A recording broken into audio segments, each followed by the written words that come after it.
대통령은 왜 마곡에서 마지막 유세를 했을까? 대통령 선거 본투표를 하루 앞둔 6월 2일 서울 강서구 마곡지구에서 한창 상권을 취재하고 있었습니다. 마곡지구를 촬영하고 있던 이유는 요즘 마곡지구에 매장을 내도 되는지 문의가 많아졌기 때문인데요. 데이터로 어떤 지역이 뜨는지 뽑는 작업도 매월 하지만 주요 브랜드들의 관심이 쏠리면서 문의가 집중되는 지역은 뜨는 상권을 선별하는 또 하나의 방법이기도 합니다. 그렇게 관심이 몰린 지역은 대부분 신규 입점이 이루어지고 1년 정도 지나면 굉장히 핫한 지역으로 부상해 있기 때문입니다. 사실 마곡에 관심이 쏠리는 이유는 마곡역을 끼고 오픈한 초대형 복합상가 원그로브나 마곡나루역 부근 코엑스 마곡 등에 활발하게 입주가 이루어지고 있어서인데요. 올해 2월 원그로브에 입점한 이마트 트레이더스가 전국 트레이더스 매장 중에 최고 매출을 기록했다는 뉴스가 나기도 했습니다. 이렇게 기대한 만큼 실적이 나와준다는 소문이 퍼지면서 주요 브랜드들도 관심이 높아진 거겠죠. 그런데 제 관심은 마곡과 마곡나루역 쇼핑시설보다 오히려 발산역, 로드숍 상권에 있었습니다. 쇼핑시설은 아직 입주가 끝나지도 않았고 성공인지 실패인지를 판단하기에는 너무 이르기 때문이죠. 입주가 완료되고 제대로 장사를 하기 시작하면 언론부터 SNS까지 집중적으로 조명할 것이고 그러면 최소 2, 3년은 오픈빨로 인해 북적일 가능성이 높습니다. 문제는 그 이후에 지속력이 있는지에 대한 부분인데 아직 제대로 오픈도 안 한 시설이 어느 정도 지속력이 있을지 예상하는 것은 너무 이릅니다.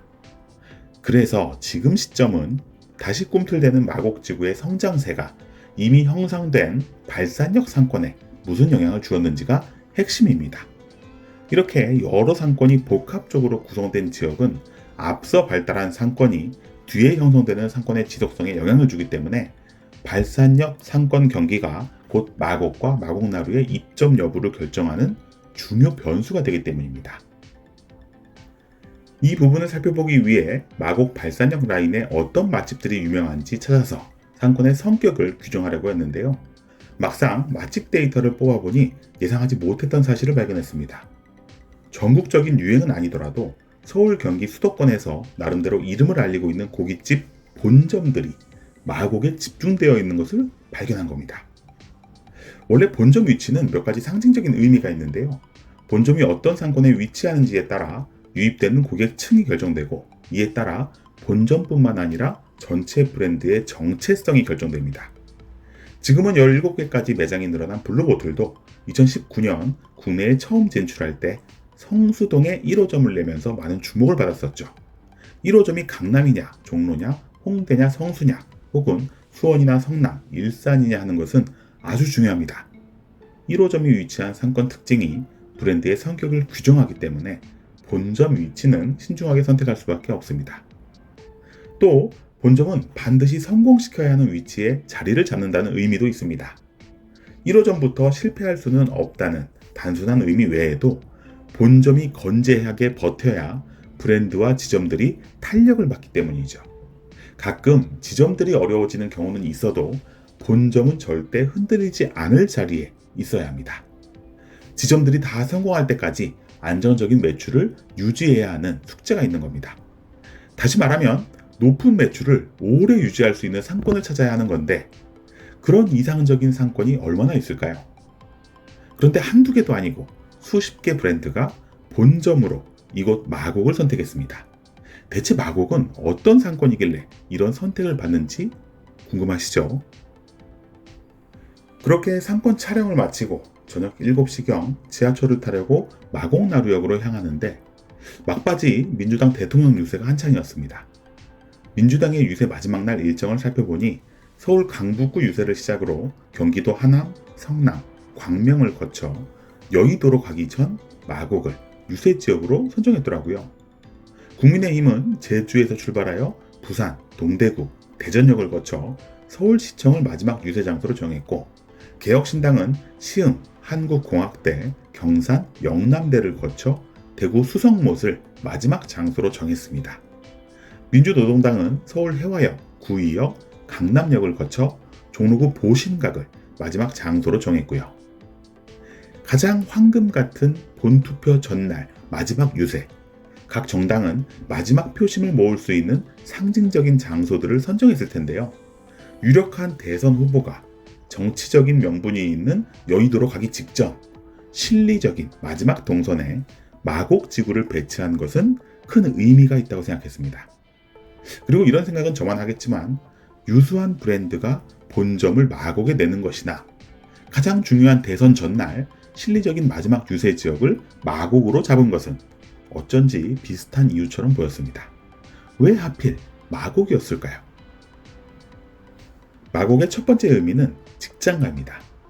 LG그룹의 8개 계열사를 비롯해서 최근에는 AI 연구원까지 마곡으로 자리를 옮겼죠. 이랜드, 코오롱, 넥센타이어, S-오일, 대한항공 여객사업부와 에어 인천이 마곡지구 산업단지에 입주해 있고 DLENC, DL건설 등 DL그룹도 원그룹 이전이 확정됐습니다.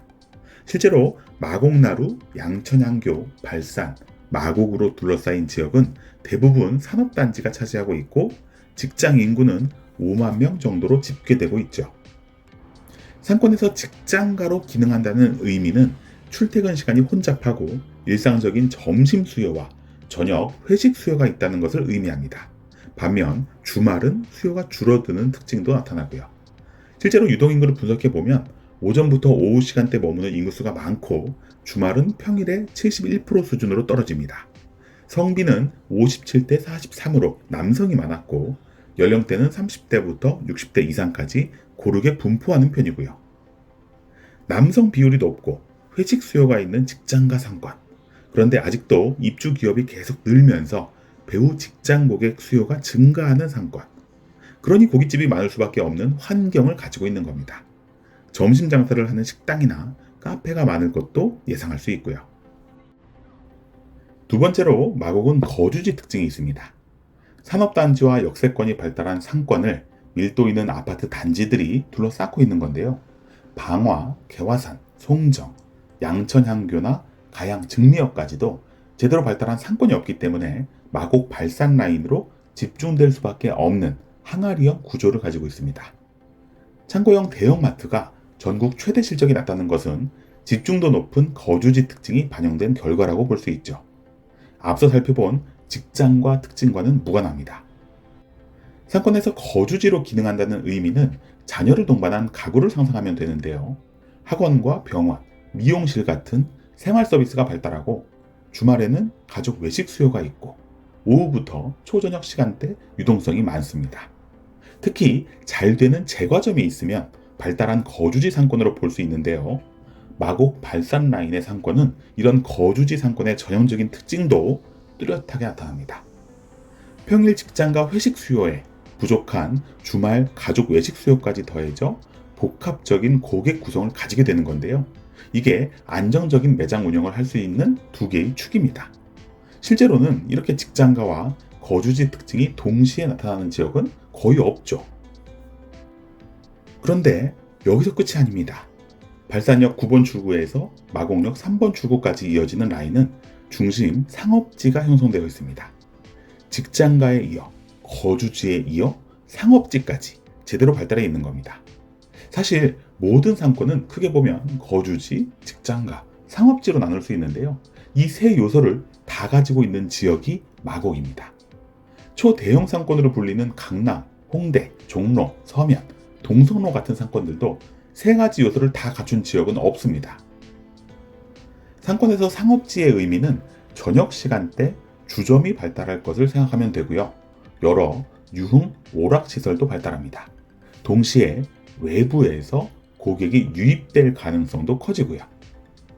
쇼핑시설이지만 원그로브나 코엑스도 근거리 직장인이나 거주 인구만 유입시키려고 만든 시설은 아닐 겁니다. 고객이 유입되는 반경을 훨씬 넓게 생각하겠죠. 서울 강서, 양천은 물론이고 경기도 고양, 김포, 부천을 비롯해서 인천 계양과 검단 지역까지 유입 반경에 넣고 있을 겁니다. 이건 직장가나 거주지 특성으로는 만들기 어려운 중심 상업지이기 때문에 가능한 구상입니다. 그러니 직장 회식 수요에 가족 외식 수요에 외부에서 유입될 만한 상업지 특징까지 가지고 있으니 본점을 만들기에 얼마나 최적화된 조건을 갖추고 있는지 생각해 보세요. 고객 수도 많은데 다양한 고객 구성이 어느 한쪽의 고객이 빠지더라도 안정적으로 버텨줄 수 있는 세 개의 축으로 구성되어 있는 거죠. 이런 상권의 특징 때문에 실력 있는 가게들이 너무 많이 밀집해서 경쟁에서 살아남기가 결코 쉽지 않은 상권이 됐지만 외형과 조건만 봤을 때는 최상급 상권인 게 분명합니다. 여기서 왕이 된다면 전국에서도 통할 수 있는 브랜드가 될 수 있을 겁니다. 한편 제가 생각한 마곡 유세의 의미는 침체된 상업지, 즉 소비 경제를 살리겠다는 의미, 또 기술 기업을 장려하고 직장인의 삶을 보장하겠다는 의미, 마지막으로 자족 기능 가능한 신도시 개발과 같이 부동산 정책의 방향성까지 담기지 않았나 싶습니다. 이런 복합적인 의미까지 생각해서 마지막 유세지로 마곡을 선정했다면 똑똑한 참모가 있는 게 분명하고요. 상권을 분석하는 일을 업으로 하다 보니 상권을 살리고 소상공인을 위한 실질적인 정책이 쏟아지길 바라는 개인적인 바람이 있습니다. 부디 마곡을 마지막 유세지로 선정한 것 같은 효과적인 전략이 소상공인 정책에서도 그대로 나타났으면 좋겠습니다. 상권 읽어주는 남자 주일장이었습니다. 좋아요, 댓글, 구독, 알림 설정.